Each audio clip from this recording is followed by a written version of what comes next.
Sorry about that. He didn't see it coming. One accident. No, I'm so sorry. I didn't even see you there. It's really all right, ma'am. Accidents happen. Are you okay, Daddy? Stayed calm. But everyone in that cafe knew this wasn't over. It's all right, sweetheart. We're okay. She didn't know cameras were already rolling. Empire was about to crumble. By morning, the whole world knew her name. And not for her company. If you've ever been judged before anyone bothered to know your name, this story is for you. Stay until the end, because what happens to this CEO will leave you speechless. And if you believe people get what they deserve, smash that like button and subscribe right now, because stories like this one don't come around often. Marcus Cole had learned a long time ago that mornings were the hardest part of the day. Not because he hated waking up, he didn't. He hated the math. The math of bills, the math of childcare, the math of trying to be both mother and father to a 5-year-old girl named Zuri, since his wife passed away 2 years earlier from a sudden illness that no one saw coming. Every morning, Marcus woke at 5:30 a.m., made breakfast, braided Zuri's hair as best as a man with calloused hands could manage, and walked her 3 blocks to the small downtown cafe before catching the bus to his job at the auto repair shop. The cafe wasn't fancy, but the owner, an older woman named Doris, let Zuri sit in the corner booth with crayons while Marcus grabbed a coffee before his shift. It was routine. It was survival. It was love dressed in exhaustion. That particular Tuesday morning started no differently. The autumn air was crisp. The streets were busy with the downtown crowd rushing toward glass office towers, and Marcus held Zuri's small hand as they pushed through the cafe door. The bell above the door jingled. Doris waved from behind the counter. Zuri ran toward her usual booth, swinging her backpack covered in cartoon stickers. Then the door opened again, and Victoria Hale walked in. Victoria was the CEO of Hale Industries, a marketing conglomerate that occupied 3 floors of the high-rise just across the street. She was used to walking into rooms and having people move out of her way. She was used to assistants handing her coffee before she even asked. She was used to control. That morning, she was distracted, scrolling through emails about a hostile takeover bid threatening her company. Her mind a storm of stress and fury that had nothing to do with the cafe she'd just walked into. She didn't see Marcus crouch down to tie his daughter's shoelace. She didn't see him stand back up directly in her path. What she did see, a split second later, was her $400 coffee, imported, oat milk, extra hot, spilling down the front of her white blazer as their bodies collided. For one suspended moment, the cafe went quiet. "Are you serious right now?" Victoria's voice cracked through the room like a whip. She looked down at the brown stain spreading across her blazer, then up at Marcus, her eyes narrowing with the kind of rage that comes from a much deeper, much older place than spilled coffee. "I'm so sorry, ma'am," Marcus said immediately, reaching for napkins from the counter. "Let me." He never finished the sentence. Victoria's hand cracked across his face before he could even process what was happening. The sound, sharp, violent, wrong, sliced through the cafe. Zuri screamed from the booth. Doris dropped a mug behind the counter. Every single person inside froze, phones already rising in stunned hands. Marcus stood there, his cheek burning, his ears ringing. His daughter's cries the only thing that mattered in that frozen second. He didn't yell. He didn't raise his hand.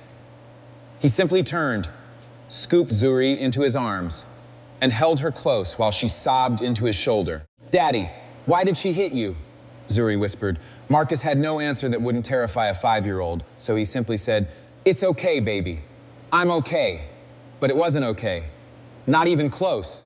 What Victoria didn't know, what she couldn't have known in her blind fury, was that at least 4 people in that cafe had already hit record on their phones the moment her voice rose. Within 20 minutes, the footage was online. By noon, it had 10,000 views.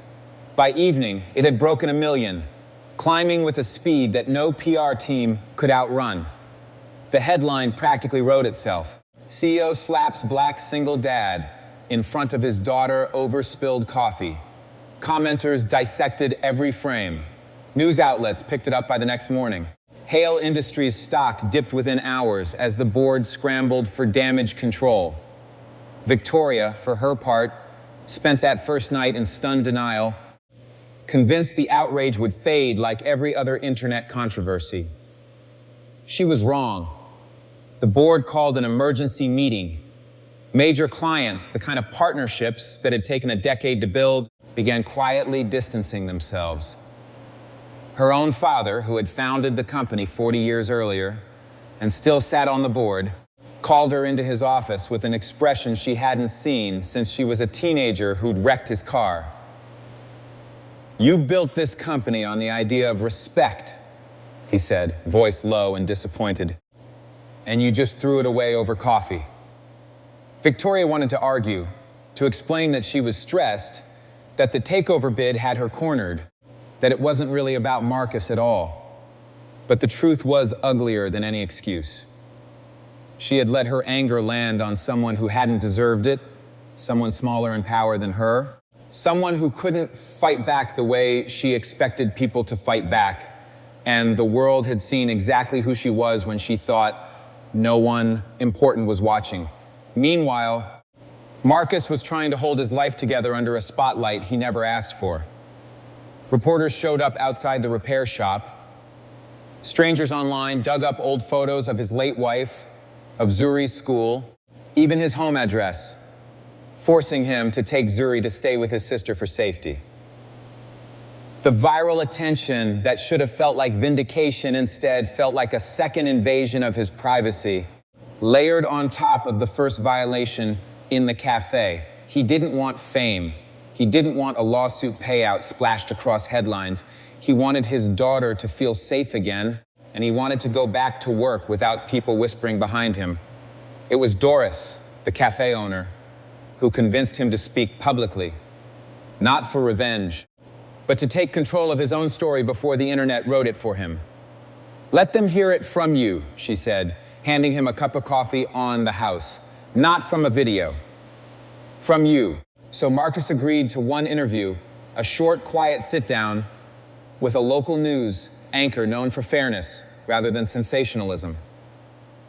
He didn't perform anger. He didn't ask for sympathy. He simply told the truth, that he was a single father doing his best, that the slap had terrified his daughter more than it had hurt him, and that he hoped no child anywhere had to watch their parent be humiliated like that. The interview changed everything, not because it was dramatic, but because it was human. Viewers who had only seen 10 seconds of viral footage now saw the full weight of what happened. A tired, grieving father trying to raise his daughter with dignity, struck down in front of her by someone who held every kind of power over him in that room, except the power of basic decency. Victoria watched that interview alone, in her penthouse, the city lights glittering uselessly outside her window. For the first time since the slap, she didn't feel defensive. She felt sick. Sick with the realization of what she had actually done, stripped of all the excuses she'd been telling herself. She thought of her own father raising her after her mother left, the exhaustion she'd never noticed in his eyes because she'd been too young to understand sacrifice. She thought of Zuri's small scream echoing through the cafe, and how that sound would probably live in that little girl's memory for years. The board gave Victoria an ultimatum: resign or be removed. She chose, instead, something they hadn't expected. She requested a meeting, not with lawyers, not with PR handlers, but with Marcus himself alone. He almost said no. His sister told him not to bother, that an apology wouldn't undo the fear in Zuri's eyes. But Marcus had spent his whole life believing that people deserved a chance to make things right, even when it was hard to extend that chance. So he agreed to meet her at the same cafe on a quiet Sunday morning when it was closed to the public. Victoria arrived without her usual armor, no tailored blazer, no assistant trailing behind her, just a woman in a plain coat looking smaller than the headlines had made her seem. She didn't make excuses. She didn't mention the lawsuit threats or the company's falling stock price. She simply said, "I was cruel to you, and there's no version of stress or pressure that makes that okay. I'm sorry, truly sorry, and I'd understand if that means nothing to you." Marcus studied her for a long moment. "It doesn't fix what my daughter saw," he said honestly. "But I appreciate you saying it to my face instead of through a press release." That conversation didn't erase what happened. It didn't make Marcus forget the sound of his daughter's scream, and it didn't make Victoria forget the look on her father's face. But it became the starting point of something neither of them expected. Victoria, facing public pressure and her own reckoning, didn't just resign from her position, she redirected a significant portion of her settlement toward establishing a foundation supporting single parents, balancing work and childcare, naming Marcus as an advisor on its board, a role he initially resisted before realizing it gave him a chance to help families like his own. Months later, the foundation's first community center opened 3 blocks from that same cafe, a place offering after-school care, counseling, and resources for parents raising children alone. At the ribbon cutting, Zuri, now slightly less afraid of crowds, held her father's hand on a small stage while Marcus spoke briefly about second chances, accountability, and how a single moment of cruelty had somehow opened a door to something better for other families. Victoria stood quietly at the back of the crowd that day, no longer the CEO of Hale Industries, no longer surrounded by assistants and headlines. She watched Marcus and Zuri together, the little girl laughing at something her father whispered, and she understood, finally, fully, that real power was never about how loudly you could strike someone down. It was about what you chose to rebuild after you'd torn something apart. The story that began with a slap in a cafe didn't end in revenge or in ruin, but in something far more difficult and far more meaningful. The slow, imperfect work of making things right. And maybe that's the lesson worth remembering, that our worst moments don't have to define us, but how we respond to them always will. If this story moved you, don't forget to like, subscribe, and share it with someone who needs a reminder that grace and accountability can exist in the same breath.